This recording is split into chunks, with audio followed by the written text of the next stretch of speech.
Hello and welcome to episode 219 of KT Confidential, the real estate podcast, where Adrian and Ariel are talking about real estate fraud in Toronto. Make sure you stay tuned.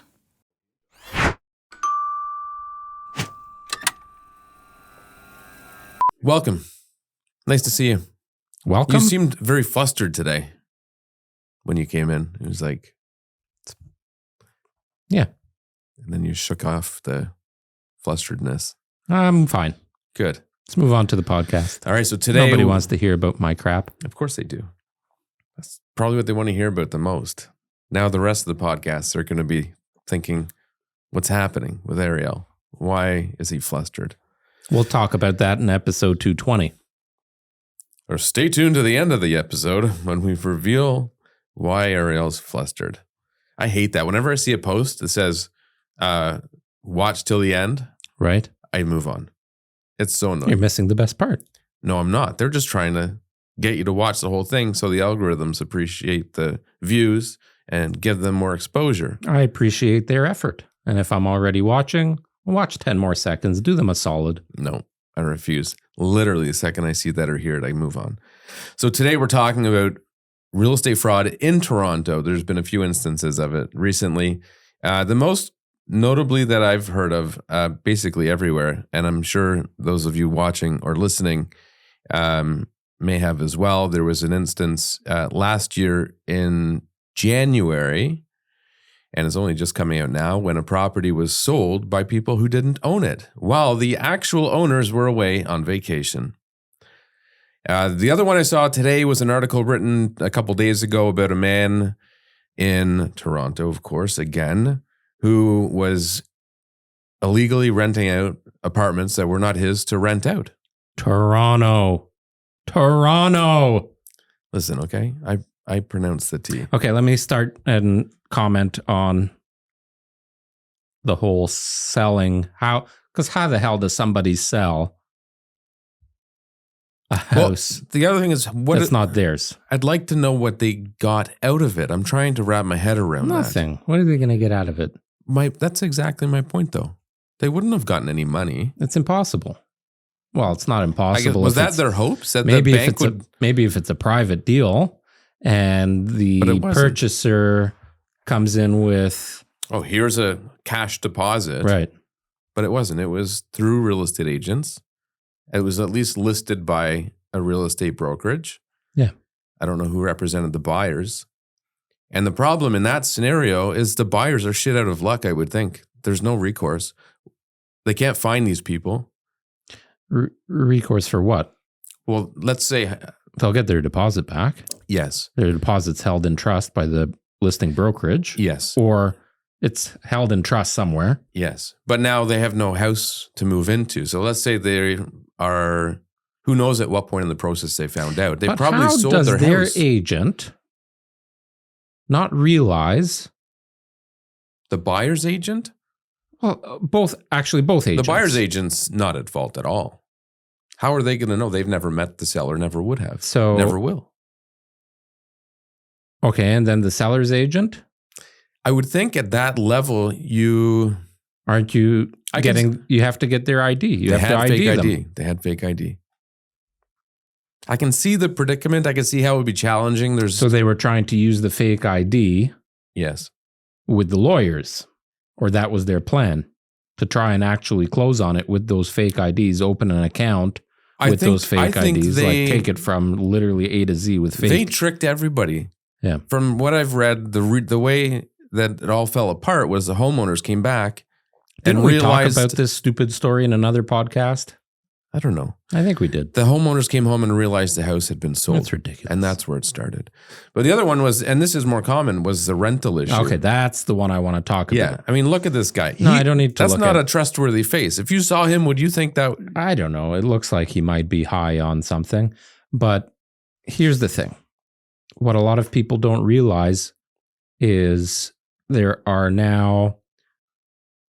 They're almost like legal loopholes for people like that to run fraudulent rental schemes. Well, there's nothing. So I'll give you an example. No loophole or legal. It was completely illegal.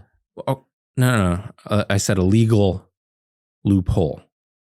the legal loophole is they legally, above water, will go and rent the property through Airbnb. This is who the target demographic is, or the target audience is. These fraudsters go and rent an Airbnb for a week, all legitimate. Or for a few days. Or they do a long-term rental. They pay maybe first month's rent. If it's a private rental, they can get away with maybe persuading the homeowner to only take 1 month's rent. They're renting the place and then showing it. And then people coming are like, oh, you have such a nice home. Oh, thank you. Yeah. You want to rent it? Here's the key. Right. $5,000, first and last month.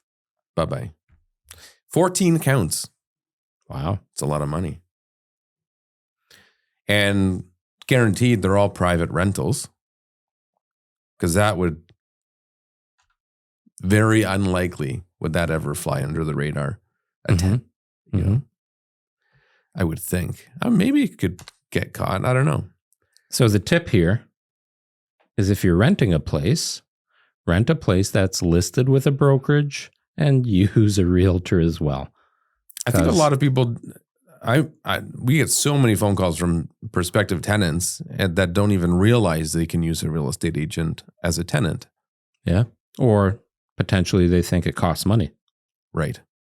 Well, and the other aspect of it is it is more challenging to find people that will give you the time of day. From a realtor's perspective. Yeah, because a lot of realtors don't want to deal with leases. Right. And they're entitled to that. Like, not everybody wants to deal in certain categories of real estate. Some people will only sell condos, right? You have your little niche, and that's what you stick to, perhaps. Anyway, lots of fraud going on in Toronto. Yeah, Toronto is, for some reason, a popular destination for these fraudsters. I'm bugging him because I'm ignoring it. He enunciates the T's. So what would you do? Let's go back to the first one, because I know it's a bit of a stale story, but what could a real estate agent do to decrease the likelihood of that happening? As a listing agent, the buyer's agent has zero contact with the homeowner, so that's not expected that they'd be able to do it, other than verifying the name on the contract matches the name on title, but they don't meet them, they don't see their ID, etc. It's all on the listing agent to do that due diligence. Yeah, it's tough. I mean, what do you do? I think the only thing you can do, well, similar to when we're interviewing tenants in the process.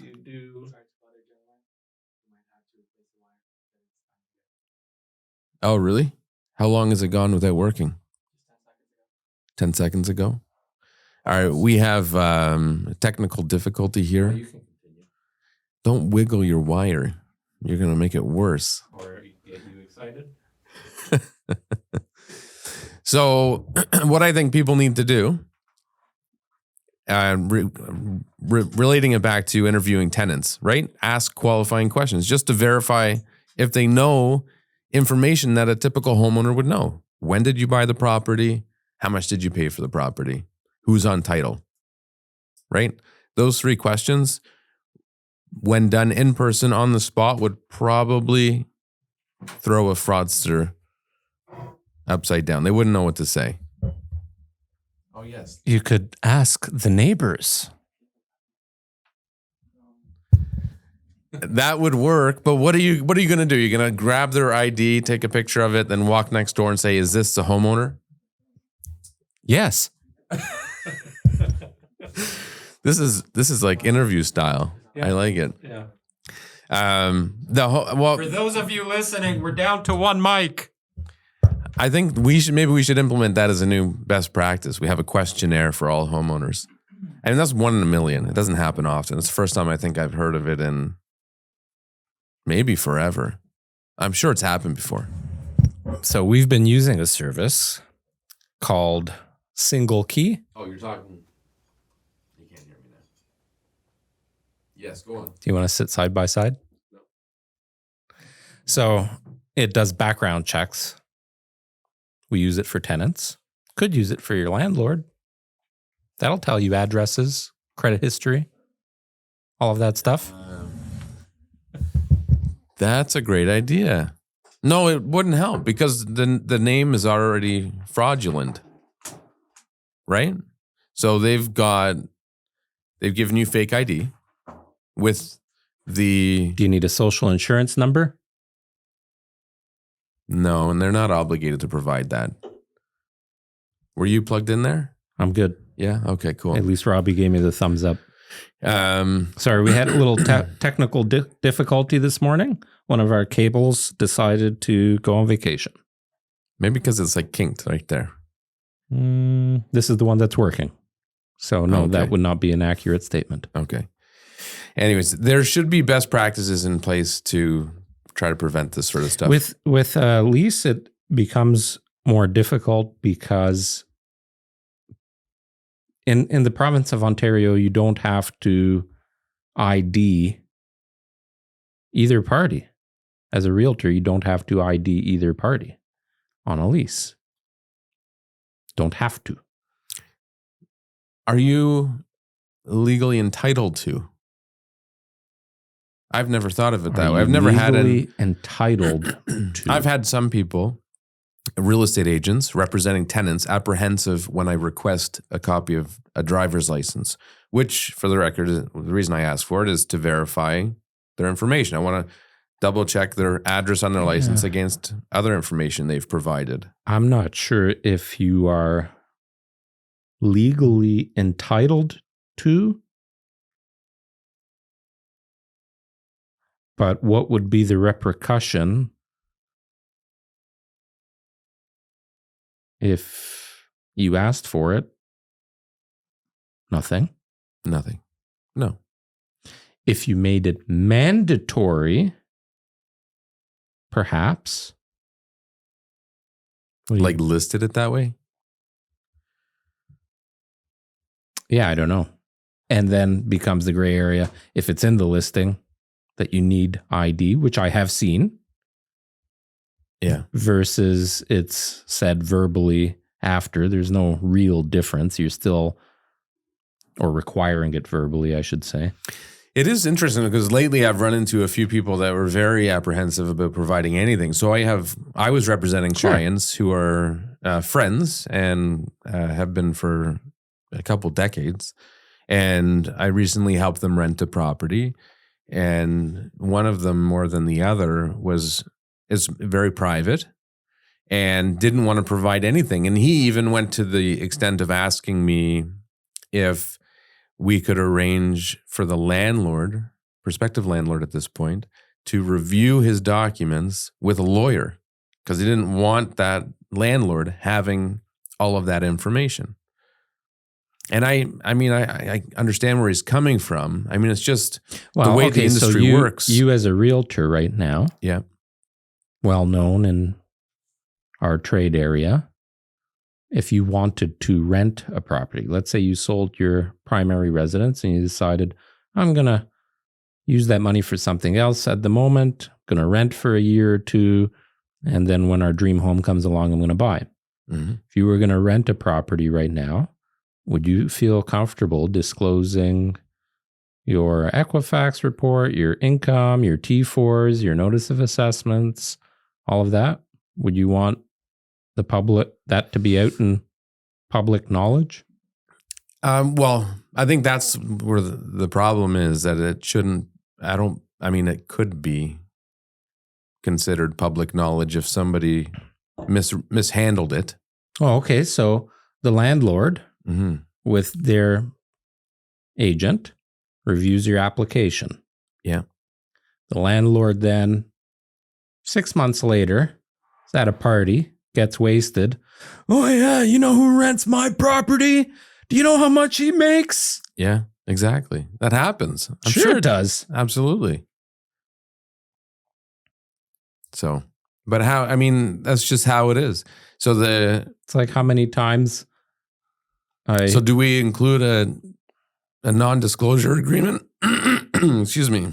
A non-disclosure. This podcast really going to the shits today. That was 100% the microphone just fucked up. That was not my voice. Yeah. Do maybe include a non-disclosure and have the landlord sign it before sending the documents.